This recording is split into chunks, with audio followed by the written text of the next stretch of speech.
Donc mon intervention va être sur les bonnes pratiques de l'ANPE du Niger avec l'appui de certains partenaires techniques et financiers.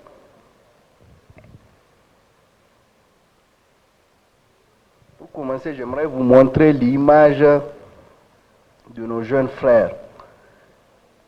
Le risque qu'ils prennent pour la traversée du désert. À quel but? Juste pour améliorer leurs conditions de vie. Vous voyez à quel point ils sont accrochés à cette voiture. Et ça, c'est dans le désert. Hein.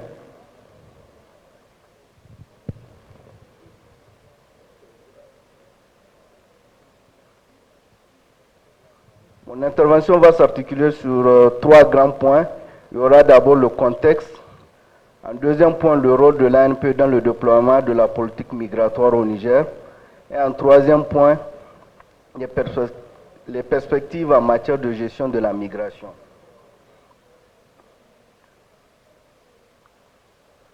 Là, par rapport au contexte, je rappelle que le Niger, ce n'est pas un pays de migration, mais c'est un pays beaucoup plus de transit. Le Niger fait partie des pays les plus touchés par le phénomène migratoire actuel. Sa position charnière entre l'Afrique subsaharienne et l'Afrique du Nord le place au centre du phénomène migratoire multiforme lié principalement à la recherche de meilleures conditions de vie. Vous voyez ici la carte du Niger. Nous avons comme pays limitrophe, le Niger c'est un pays enclavé qui fait une superficie de 1 267 000 km². Nous avons comme pays limitrophe l'Algérie, la Libye, le Tchad, le Nigeria. Maintenant, cette position géostratégique du Niger le place à la fois, fait du Niger à la fois un pays de transit pour les migrants, pour les candidats à la migration, et aussi une route de retour. Maintenant, la situation socio-économique aussi du pays fait en sorte que cette situation n'offre pas beaucoup d'opportunités pour les jeunes et les femmes.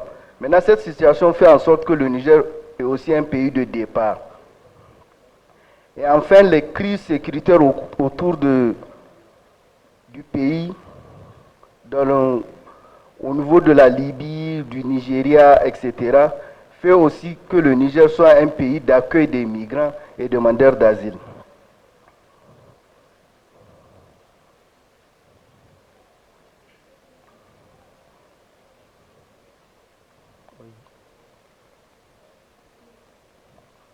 Selon l'enquête nationale sur la migration de 2011, la population migrante est de 1 996 164. Plus d'1 million de migrations ont été réalisées dans le pays durant les 5 dernières années, soit une moyenne de 228 008 migrations par an. La migration internationale à destination en provenance sont au nombre de 871 000. Donc c'est la région, ce que j'ai dit tantôt, c'est en réalité les gens qui transitent par le pays. Et celles effectuées à l'intérieur du pays s'élèvent à 269 000.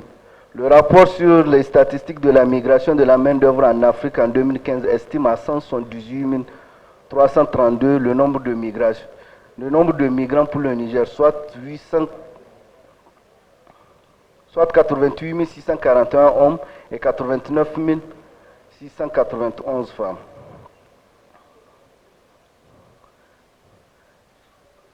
Ça, c'est le mouvement migratoire, c'est-à-dire le mouvement, il y a pratiquement 3 sortes, voire 4 sortes de mouvements. Le mouvement à l'interne, c'est-à-dire d'une ville du Niger vers une autre ville du pays. Là, on constate beaucoup plus 2 pôles d'attraction qui est la capitale Niamey et la ville d'Agadez. Il y a aussi le mouvement vers l'extérieur avec le Niger comme pays de départ. Et il y a aussi le mouvement d'un pays tiers vers un autre pays avec le Niger comme pays de transit. Et aussi l'accueil des migrants expulsés de la Libye, dont des Nigériens et autres Africains devant transiter ou séjourner au Niger en attendant de regagner leur pays d'origine.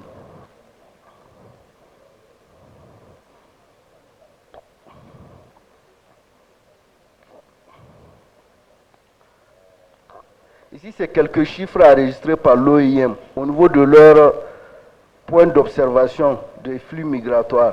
Surtout ça, c'est dans le nord du pays et le sud. On peut passer ça.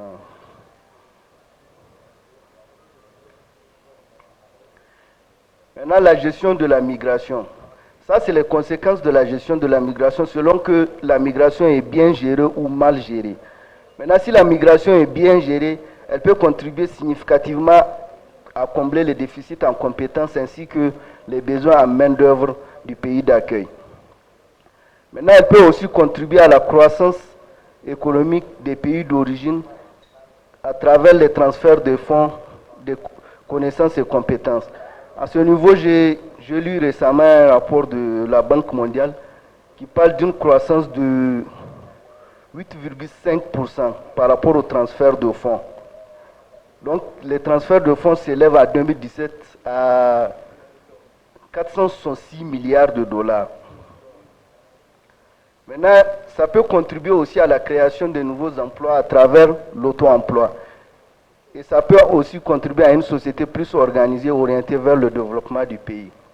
Maintenant, par contre, si la migration est mal gérée, le flux migratoire des main-d'œuvre peuvent avoir un impact négatif sur les États et sur le bien-être des travailleurs migrants, la sécurité nationale et régionale. Il y a aussi les fuites de cerveau. Il y a la création des autres trous de circuitage et de nouvelles voies de transit en mettant plus leur vie en danger. En réalité, ici, je me rappelle au Niger en 2015, le Niger a voté une loi, la loi 2015-036, sur la prise en charge sur le trafic illicite des migrants. Maintenant, cette loi a certes fait en sorte que les transits des migrants soient complètement cassés, c'est-à-dire de 5500 migrants par mois, maintenant c'est revenu à 5000 à 7000 migrants dans l'année. Mais les conséquences, c'est que maintenant les migrants ou bien les passeurs ont cherché d'autres routes pour contourner, parce qu'ils savent que les routes habituelles maintenant c'est des militaires, c'est des policiers qui suivent ça chaque jour, donc maintenant ils cherchent d'autres routes. Et maintenant ça a créé beaucoup de dégâts. Et je me rappelle en 2017, il y a eu 40 personnes qui sont mortes dans le désert, dont des femmes et des enfants. Maintenant, si la migration est mal gérée, ça peut aussi développer l'insécurité dans le pays, la mendicité et la dépravation des mœurs.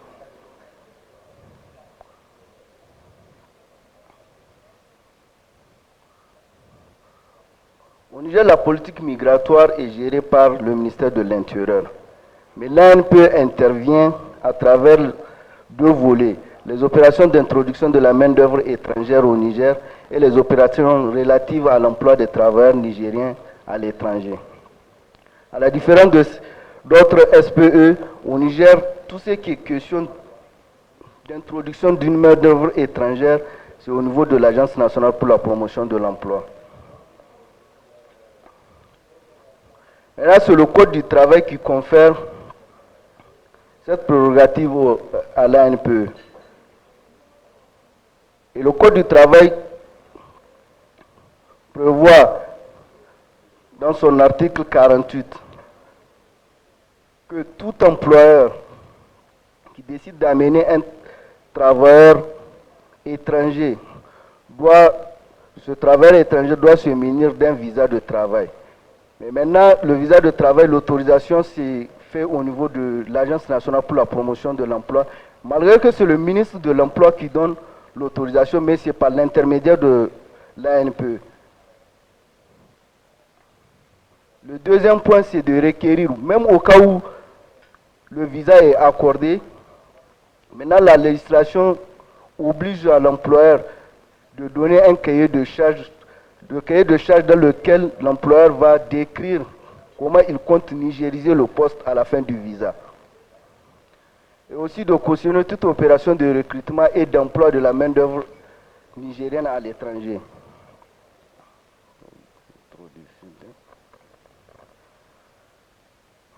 Ça, c'est le contrat des travailleurs étrangers visés par l'ANPE. En 2017, officiellement, c'est 424 travailleurs.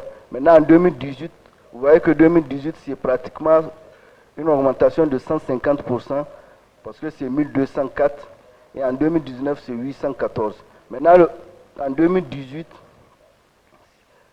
l'augmentation, c'est dû au fait de l'organisation du sommet de l'UA, où le Niger a fait construire beaucoup de gros bâtiments. Maintenant, le Niger était obligé de faire appel à l'expertise de la main-d'œuvre étrangère.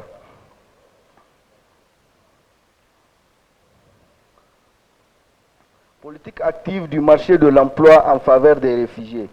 Le 31 mai 2018 fut signé entre l'ANPE du Niger et le Comité international pour l'aide d'urgence et le développement SIOD, financé par le HCR, une convention de partenariat ayant pour objet principal d'améliorer l'accès à l'emploi des réfugiés et demandeurs d'asile grâce à l'élimination des obstacles juridiques.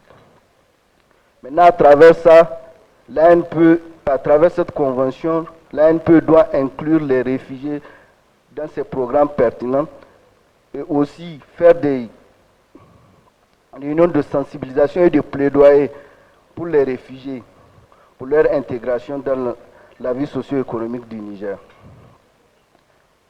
Maintenant, la convention, c'est mai 2018, donc en 18 mois de mise en œuvre, il y a quelques résultats, accompagnement et formation en technique de recherche d'emploi. 40 réfugiés bénéficient de formations en technique de recherche d'emploi. 39 réfugiés sont placés en stage dans le cadre du programme d'aide à l'insertion professionnelle. 5 réfugiés ont été recrutés.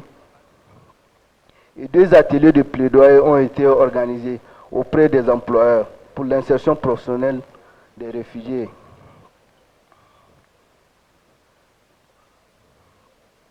Il y a aussi l'opération de recrutement et d'acheminement des travailleurs nigériens en Arabie Saoudite. Le 5 juin 2015, un accord pour une période de 5 ans relatif à l'emploi des travailleurs domestiques entre le ministre du Travail du Niger et le ministre et son homologue saoudien fut signé à Genève. Sur la base de cet accord, pour assurer en fait une saine gestion de l'accord, il a été confié à l'ANPE le suivi et l'exécution de cet accord. C'est dans ce cadre que certains préalables ont été pris pour assurer les meilleures conditions de travail décent aux personnes retenues. Considérer le protocole signé à Genève comme le seul texte de référence pour la mise en œuvre des opérations. Astreindre les agences privées de placement saoudiens à installer une représentation au Niger en vue de faciliter les contacts. Et aussi astreindre les sociétés saoudiennes à prendre à charge l'intégralité des frais liés au recrutement, le transport, la restauration et la formation. Maintenant, c'est suite à ces préalables que, au total, 1867 personnes, toutes qualifications confondues, ont été convoyées en Arabie Saoudite, soit 858 chauffeurs et mécaniciens et 1009 femmes de ménage et infirmières. Mais aujourd'hui, cet accord, grâce auquel des Nigériens ont été expatriés, se trouve aujourd'hui suspendu par la partie nigérienne pour des raisons de non-observance du respect des conditions de travail décent. Maintenant, comme perspective, nous avons un projet, le projet Emploi des jeunes et inclusion productive. C'est un projet financé par la Banque mondiale sous forme de dons d'un montant global de 30 millions de dollars, soit 15 milliards de francs CFA. Le PJUP contribuera à améliorer l'accès des jeunes peu qualifiés des zones rurales à des opportunités d'activités génératrices de revenus et de micro-entreprises. Le projet a commencé en février 2019 et le projet touchera 40 000 jeunes issus de 40 communes des 8 régions du Niger et ciblera en priorité les jeunes issus des ménages pauvres ou en proie à l'insécurité dans les zones rurales et semi-urbaines. Pour cela, il est prévu la création et l'équipement de 40 bureaux d'emploi communaux. Parce que l'ANPE se trouve uniquement dans les régions, dans les chefs-lieux des régions. Donc les 8 chefs-lieux de région. Mais avec ce projet, on aura l'occasion d'être au niveau des communes. Et le projet va financer l'ANPE pour créer 40 bureaux d'emploi et recruter 40 conseillers qui seront à la charge d'animer ces bureaux. Le PGIP sera mis en œuvre à travers plusieurs composantes, dont l'inclusion productive des jeunes en milieu rural, deuxième composante, insertion des jeunes dans des activités sélectionnées en milieu semi-urbain. Il y a encore le projet renforcer les politiques de diaspora des pays d'Afrique et du Moyen-Orient. Ça, c'est un projet mené par l'OIM et le Centre international pour le développement des politiques migratoires. Monsieur Suleiman, 2 minutes. C'est la fin même, c'est la fin. Maintenant, ce projet va mettre en place un bureau d'information. Ce bureau d'accueil et d'orientation constituera un point de référence unique dont la mission est de fournir des informations, conseils et services d'orientation aux migrants nigériens désireux de participer au développement socio-économique du Niger. Je vous remercie.